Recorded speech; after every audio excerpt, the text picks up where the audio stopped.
The morning the hospital called about my twins' death certificates, I was making breakfast for my husband Colton. Tuesday, October 15th, 7:23 a.m. I remember the exact time because I was watching the kitchen clock, waiting for the eggs to finish cooking. Colton liked them over easy, and after 12 years of marriage, I'd perfected the timing down to the second. "Beth, you're gonna burn the toast," Colton called from the hallway, adjusting his work shirt. His voice carried that gentle, teasing tone he always used when trying to make me smile. He knew mornings were hard for me, especially October mornings. Our twins had died in October 7 years ago. The phone rang just as I flipped the eggs. I almost didn't answer it. Nobody calls that early unless something's wrong, and I'd had enough wrong in my life to last forever. But something made me pick up. Maybe it was instinct, or maybe it was just habit from running the bakery all those years, always answering by the second ring. "Mrs. Waverly?" The woman's voice was professional but strained, like she was holding something back. "This is Dr. Judith Henrik from Riverside General Hospital. I need to speak with you about your daughter's case from 2017. My hand started shaking. The spatula clattered against the pan. "My daughter's died 7 years ago. Why are you calling me now?" "Mrs. Waverly, there's been a discovery about what happened in that delivery room. Can you come to the hospital today? It's urgent." I gripped the counter so hard my knuckles went white. Behind me, I heard Colton's footsteps stop.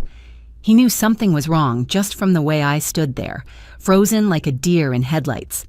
That's what 12 years of marriage gives you, the ability to read your spouse's body language from across a room. "What kind of discovery?" My voice came out steadier than I felt.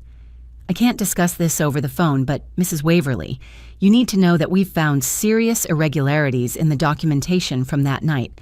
Please, can you come in this morning?" After I hung up, I stood there staring at the eggs, now burning in the pan. The smoke alarm started beeping, and Colton rushed over to turn off the stove. He pulled the pan away and turned me to face him. His hands, rough from years of working on engines, cupped my face with incredible gentleness. "Beth, what's wrong? Who was that?" "The hospital. They found something about Ruby and Jasmine, about the night they died." His jaw tightened. Colton was 6'2", built like a linebacker, the kind of man other men stepped aside for in hallways. But mention our daughters, and he became as fragile as glass. We both did. Some wounds never heal. They just scab over, and the slightest touch makes them bleed again. "I'll call Jake to cover the shop. We're going together." That's when I remembered what his mother had said that horrible night 7 years ago. Francine Waverly, standing in that hospital corridor while I sobbed over my daughter's bodies, had looked me straight in the eye and said, "You couldn't even carry babies properly, Bethany. My son deserved better than a woman who can't do the one thing women are meant to do." The words had carved themselves into my brain like a tattoo made of acid. Every failed pregnancy test since then, every baby shower I couldn't attend, every time I saw mothers pushing strollers past our shop, those words echoed in my head. You couldn't even carry babies properly. But something about Dr. Henrik's voice made my skin crawl in a different way. She hadn't sounded sympathetic or routine. She'd sounded scared. What could they have possibly discovered that would scare a hospital administrator 7 years after the fact? I looked at Colton, at this good man who'd stayed with me through the darkest period of our lives, who'd held me through countless nights of sobbing, who'd never once blamed me even though I blamed myself every single day. "Colton, what if something bad happened that night? What if it wasn't my fault?" He pulled me against his chest and I breathed in the familiar scent of motor oil and coffee that always clung to his clothes. "It was never your fault, Beth. Never.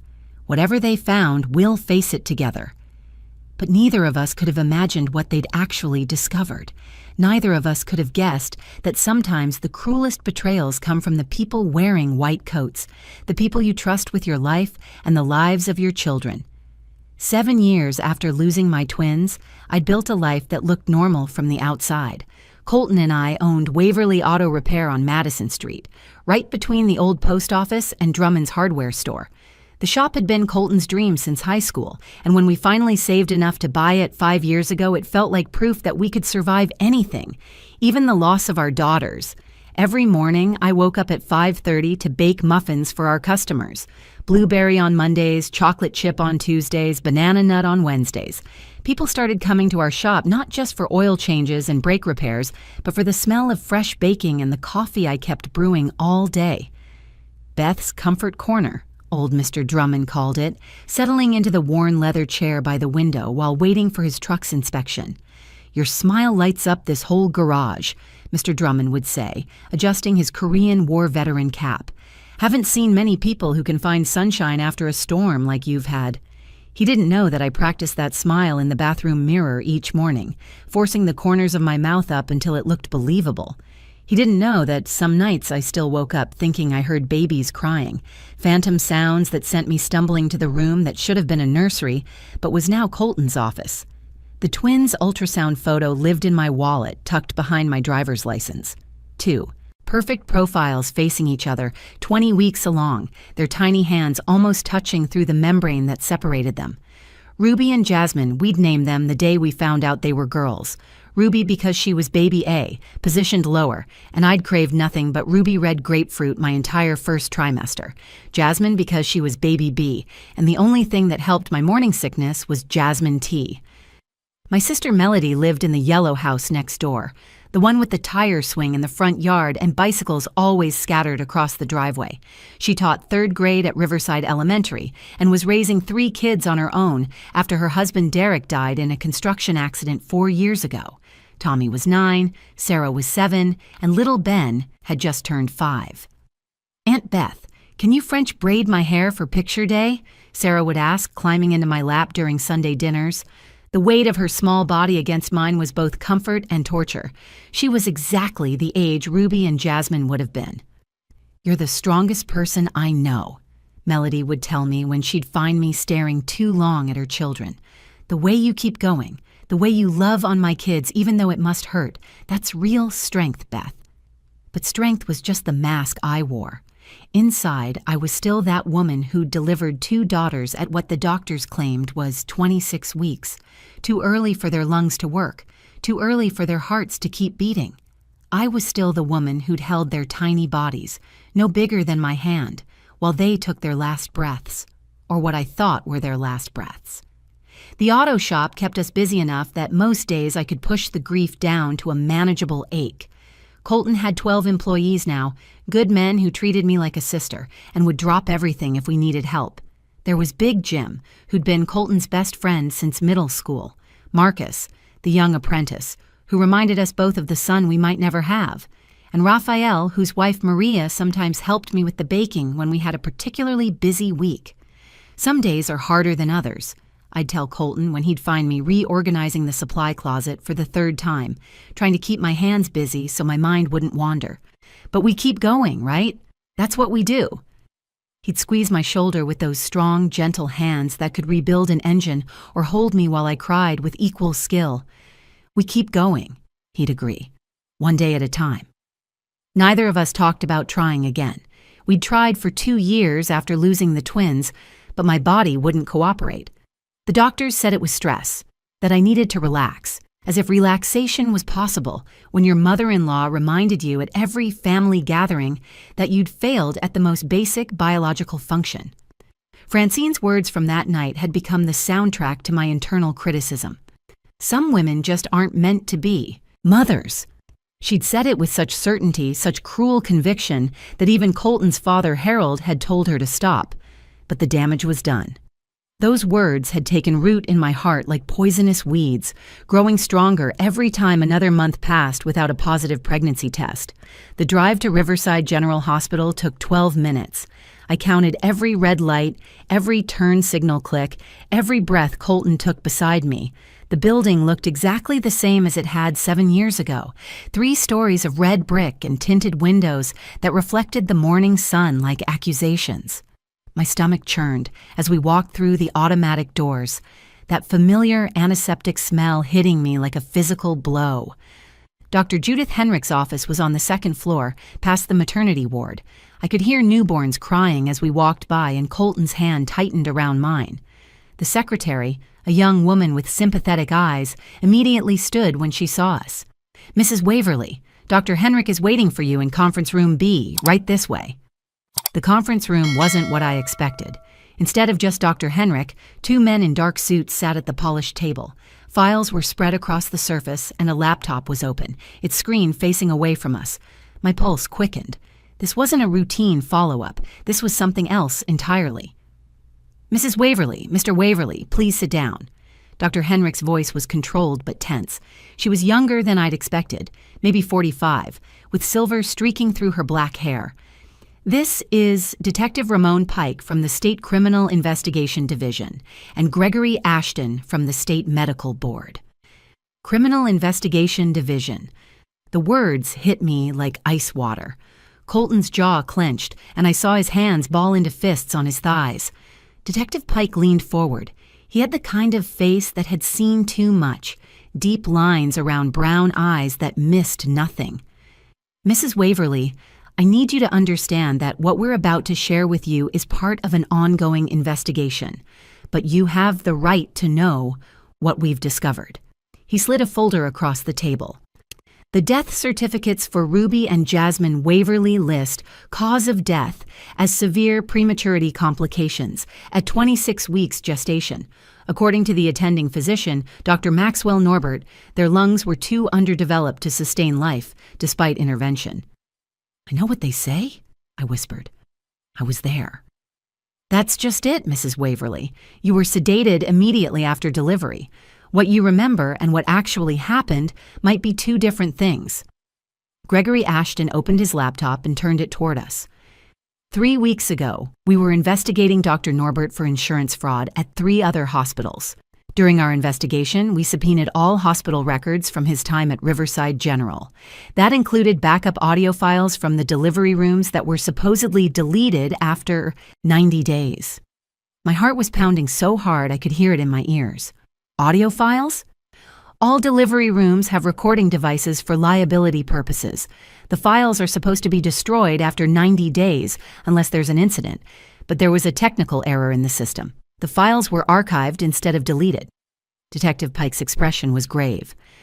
"We found the recording from your delivery room, Mrs. Waverly. Would you like to hear it?" I couldn't speak. Colton answered for both of us. "Yes."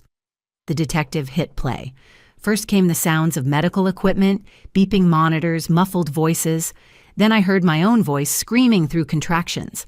Dr. Norbert's voice was clear and authoritative. "Note for the record, October 18th, 2017, 11:43 p.m. Emergency delivery of premature twins at 26 weeks gestation." Then another voice, female, hesitant. "Doctor, the chart says 34 weeks based on last menstrual period and ultrasound dating." "You're mistaken, Nurse Marsh. Documented as I stated, 26 weeks. "But doctor, the ultrasound from 2 weeks ago showed 32 weeks development. That would make them 34 weeks now." His voice turned sharp, threatening. "Nurse Marsh, are you questioning my medical judgment? Document what I told you or find yourself another job."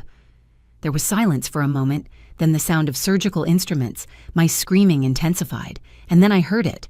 The sound that stopped my heart and restarted it in the same instant. A baby's cry. Strong, loud, healthy. Then another cry, equally strong.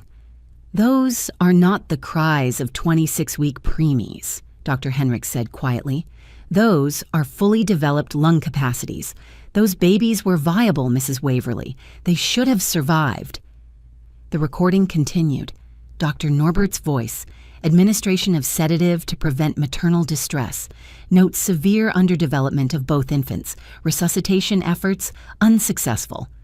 But the cries continued in the background for another 43 seconds before they suddenly stopped. I was shaking. Colton had gone completely rigid beside me. "He killed them? He killed our daughters?" Detective Pike's expression was grim. "We believe something happened in that room, yes. But there's more, Mrs. Waverly. Much more." I grabbed my phone with trembling fingers and called Melody. "Come to the hospital right now. Bring Mom's recording device from her journalism days." Our mother had been a reporter before she died, and Melody kept all her equipment. "Don't ask questions. Just come." Colton was pacing the conference room like a caged animal, his work boots heavy against the linoleum floor. Detective Pike had given us 5 minutes to process what we'd heard before continuing. 5 minutes to understand that our daughters had been murdered. 5 minutes to reshape 7 years of grief into something else entirely. Rage. When Melody arrived 20 minutes. Later, her face was flushed from running. She took one look at my expression and pulled me into her arms. "Oh, Beth, what is it? What did they tell you?" We played the recording for her. I watched my sister's face transform from confusion to horror to fury. She gripped the table so hard her knuckles went white. Those were healthy babies. I can hear it. Those were strong, healthy babies crying. Detective Pike cleared his throat. "There's more we need to tell you. We've interviewed 3 nurses who were present that night. They were terrified to come forward until now." He pulled out a tablet and showed us a video testimony. A middle-aged woman with graying hair and kind eyes looked directly at the camera. "My name is Pamela Yates. I was the senior nurse in delivery room 3 on October 18, 2017. I assisted in the delivery of the Waverly twins." She paused, visibly composing herself. "Those babies were not 26 weeks. I've delivered hundreds of premature infants in my 30-year career. The Waverly twins were at least 34 weeks, possibly full term. They were pink, crying, moving. Their APGAR scores should have been 8 or 9. The video switched to another nurse, younger, with red hair pulled back in a ponytail. "I'm Rebecca Marsh. I was the nurse who questioned Dr. Norbert about the gestational age. He threatened to have my license revoked if I didn't change the documentation. I had 2 kids at home, a mortgage. I couldn't lose my job, but I've regretted it every day since."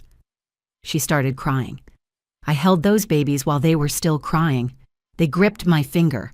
26-weekers can't do that. Their reflexes aren't developed enough. These babies were perfect. And then Dr. Norbert took them to the warming station, and when he brought them back, they were silent. The third testimony was from Dorothy Sinclair, an older nurse with steel gray hair and sharp eyes. Dr. Norbert had a system. He'd identify vulnerable mothers, usually those with complications or previous losses. He'd create false medical records, declare the babies non-viable, and then something would happen to those infants, always on his shifts, always when he handpicked the staff. Francine arrived while we were watching the testimonies. Colton had called her despite my protests. She walked in wearing her usual pristine outfit, prepared to make some cutting remark, but stopped when she saw our faces. "What's happening?" Colton said to come immediately. We played everything for her. I watched my mother-in-law's face crumble. The woman who'd tormented me for 7 years about my failure as a woman, as a mother, sank into a chair like someone had cut her strings. "Dear God," she whispered. "What did I do? Bethany, what did I say to you? Those babies were murdered and I blamed you. I blamed you for 7 years." It was the first time I'd ever heard Francine Waverly apologize for anything, but I couldn't focus on that. My mind was racing, putting pieces together. "Where's Dr. Norbert now?" I asked Detective Pike. "He's practicing at Lakeside Medical Center in Michigan. He relocated there 2 years after your daughter's deaths." "He's still delivering babies?" My voice rose. "He's still in a delivery room with other people's children?" "Not for much longer," Gregory Ashton interjected. "But we need your help. We need you to testify, all of you. We need to establish a pattern, and your case is the strongest we have because of the audio evidence." I thought of other mothers holding silent babies, other fathers crying in hospital corridors, other grandmothers saying cruel things they could never take back. "What do you need us to do?" "First, we need to conduct a formal interview. Then we'll need you to identify any documentation you have from that time, medical records, bills, correspondence with the hospital. Everything helps build the case." Colton stopped pacing and stood behind my chair, his hands on my shoulders. "We'll do whatever it takes, but I need to know something first. Is he the only one involved, or were there others?" Detective Pike and Gregory Ashton exchanged a look that made my blood run cold. That's what we're trying to determine. But there are indicators that this went higher than just Dr. Norbert. Detective Pike opened another folder, this one marked with red tabs along the edges. "Mrs. Waverly, what I'm about to show you is going to be difficult to process. We discovered this information only yesterday, which is why we called you so urgently." He pulled out a document covered in medical terminology and legal stamps. Dr. Norbert wasn't working alone. The hospital's chief administrator at the time, Vincent Holloway, was running an illegal adoption ring. They were selling healthy newborns to desperate couples who couldn't conceive, telling them the babies were abandoned or from drug-addicted mothers who didn't want them. The room started spinning. I gripped the edge of the table. Selling babies? You mean selling dead babies? No, Mrs. Waverly. Selling living babies. Babies they declared dead to their biological parents. Gregory Ashton pulled up financial records on his laptop. Vincent Holloway and Dr. Norbert split nearly $2 million over 5 years, $50,000 to $100,000 per infant, depending on the health and appearance of the child. They targeted specific mothers, those with previous losses, those without strong family support, those they thought wouldn't question the medical narrative. My heart was pounding so hard I thought it might explode. Melody grabbed my hand. Even Francine had gone pale as paper. But here's where your case becomes extraordinary, Detective Pike continued. He pulled out another document. After your daughters were declared dead, the hospital ran genetic tests on tissue samples, supposedly for research purposes. You signed a consent form while sedated, though that signature is questionable at best. But when we compared those genetic markers to current medical databases, we found something impossible. He paused, meeting my eyes directly. The DNA from those tissue samples doesn't match you or your husband. The samples came from 2 different infants who actually did die of premature birth complications that week. I don't understand, Colton said, his voice rough. If those weren't our daughter's tissue samples, then where are our daughters? Detective Pike pulled out a photograph. 2 days after your delivery, a couple from Memphis adopted twin girls through the hospital's partner agency, Sterling Family Adoptions.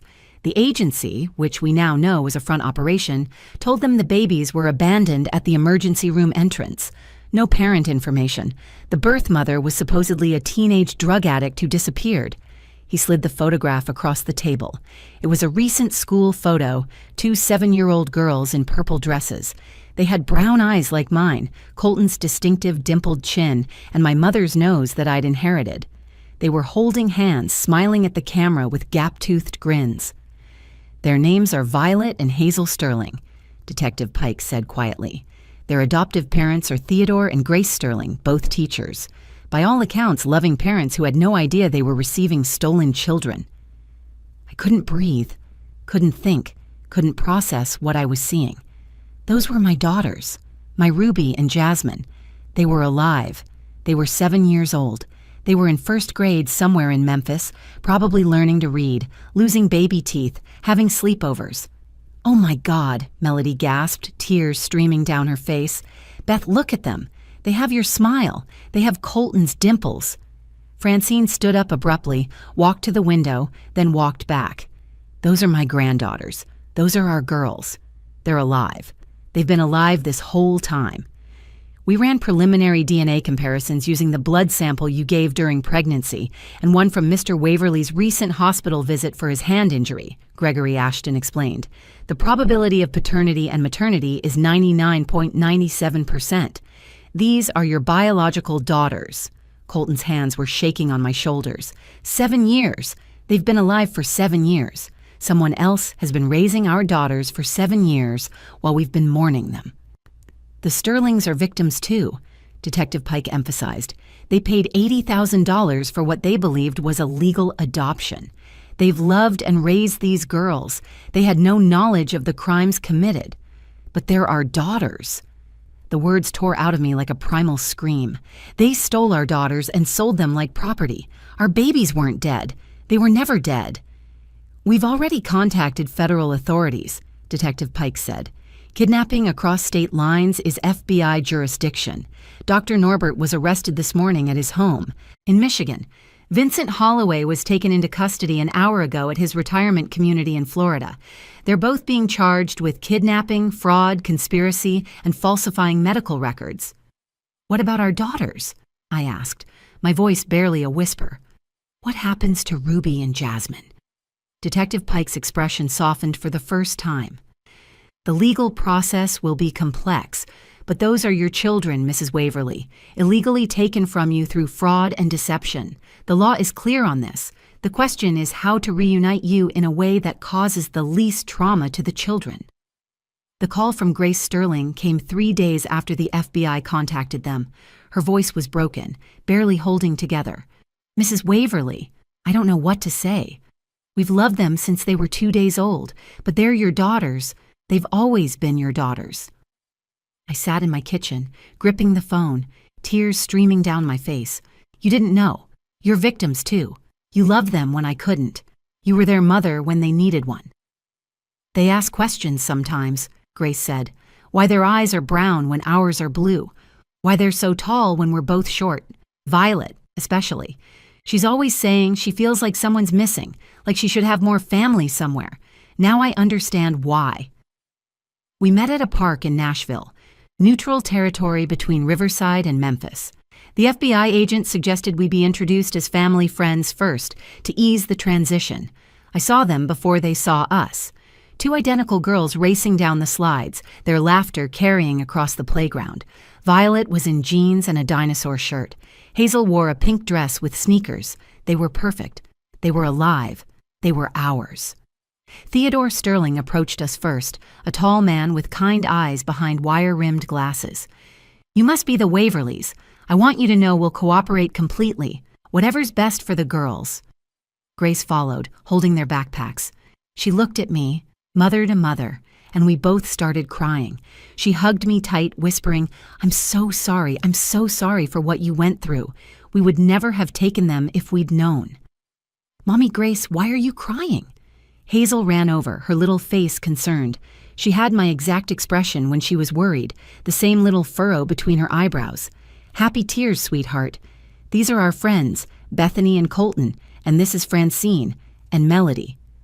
Violet studied us with intense brown eyes, Colton's eyes. You look familiar. Do we know you? My heart shattered and rebuilt itself in that instant. We'd like to know you, if that's okay. The transition took 6 months. Family therapy twice a week, weekend visits that grew longer, the girls slowly learning their story in age-appropriate pieces.